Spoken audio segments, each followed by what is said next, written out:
becomes at that point, well, what's at stake? In your scenario with your $3,000, $5,000 film, that's what's at stake, right?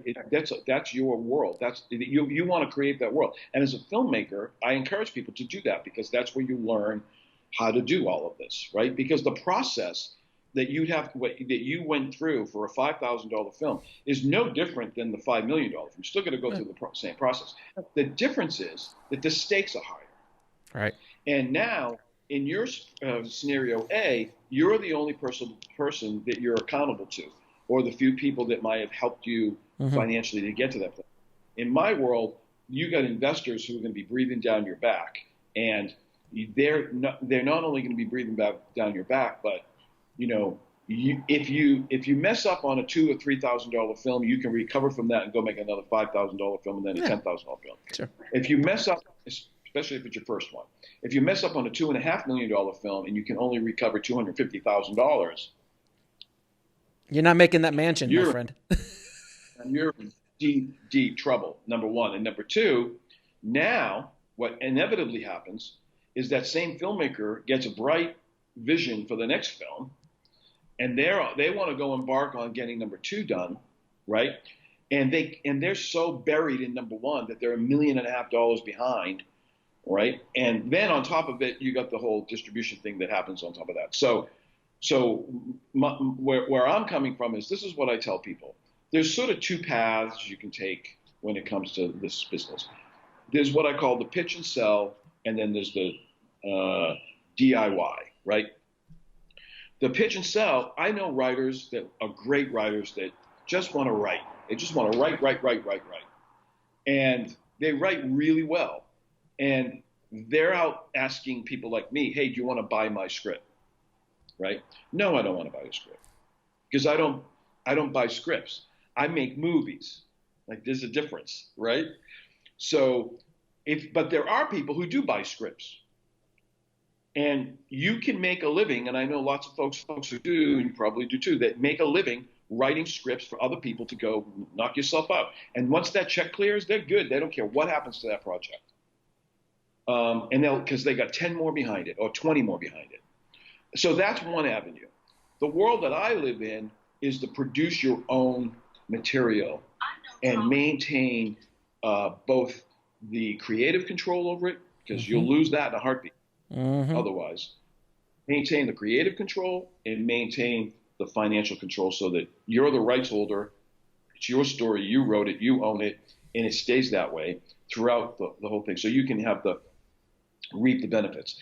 If you go down that route, there's a whole nother set of responsibility. It's like going from the minor leagues into the Olympics. The training is different, Yeah. And you have to get it. The training is different. You can't mix one up with the other. So if you're going to go play softball with your friends, it's one thing. If you're going to go try out for the Olympic, team, that's a whole different way of operating. So, and that's what happens is a lot of people get stuck in the transition. I got a lot of filmmakers that come to me and they've made a couple of short films, right? And when they paid $2,000 and they did a great job and they're winning awards, and it's great. I love that because I think that shows a lot of character, right? At the same time, I know people who come to me and they've made 12 shorts, and I'm like, stop making shorts. Like we get it. Like with all of the time and energy and money that you're putting into all of these shorts, you could be making a feature that you could sell. But my point is that there's a mentality around that experience, especially if it's their first time on set and all their friends are there and they get to boss everybody around and they get to be the big boss and the big cheese. And they sit in their director chair and they're doing. They're playing the part. Right? They're playing the part. They're playing the part. Amazing experience that they walk away from, but then they think that when they go do a movie for $2 million, it's going to be the same thing except bigger, and it's not the same thing. Same thing. And no, you can't bring your buddy out of film school to be your DP. Do you know what I mean? No. Or to do your budget. No. At that level, when you're talking about millions of dollars, you have to build a team. And what I tell these guys is when you made that short film, you probably didn't do it alone, right? You brought in a DP and a first AD and a script supervisor or whatever you had to bring in. You needed to build an infrastructure around you so that you could direct that film. Well, in my world, I do the exact same thing, except we do it in the business. And I surround people with the people that they need to build their business team so that they can go out and properly, the key word, raise the funding to be able to make the movie that they envision. And then we go out and put together the team of professionals that are going to support and surround them so that they can make the best movie possible that we all have the same stake in, because we want to see it get distributed and sold and return investment on. Because if you can do that, especially on their first film, if that should be the goal. The goal shouldn't be to win the Oscar on the first round, although that would be lovely. The goal shouldn't be to Sundance, all box office. Sundance, Cannes, South by Southwest. Yes. Yeah. I mean, I have people actually say to me, "Well, I'm gonna bring it to Sundance." Like they're gonna walk in, and Sundance is gonna go, "Come on in here. There's a screen open right there. Why don't you go shoot it right up there? Hold on, let me go get a couple of people to watch this thing with you." Would you like some popcorn, sir? Would you like some popcorn? We can massage your feet while you watch it, sir. Is that? Yeah, that's not the way it works. You're trying to basically you're just mitigating risk. You're mitigating risk because the higher the number goes of the budget, the more risk you have at that thing. And the studios do it all the time. That's why now it's just reboot after IP, after established properties, because they don't at $200 million you can't risk.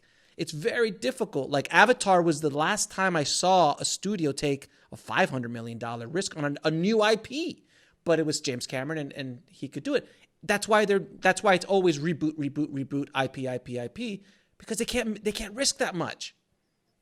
And even then, I don't know when this happened, but I remember it's probably been a good 10 years now.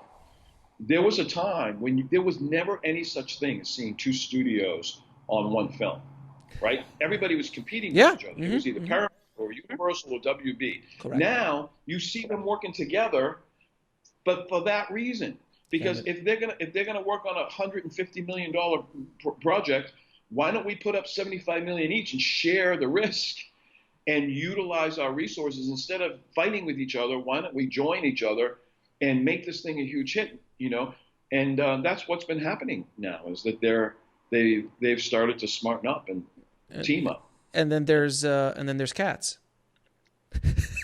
And there's Cats. Which I haven't seen, so I can't really say. I can't wait to see it.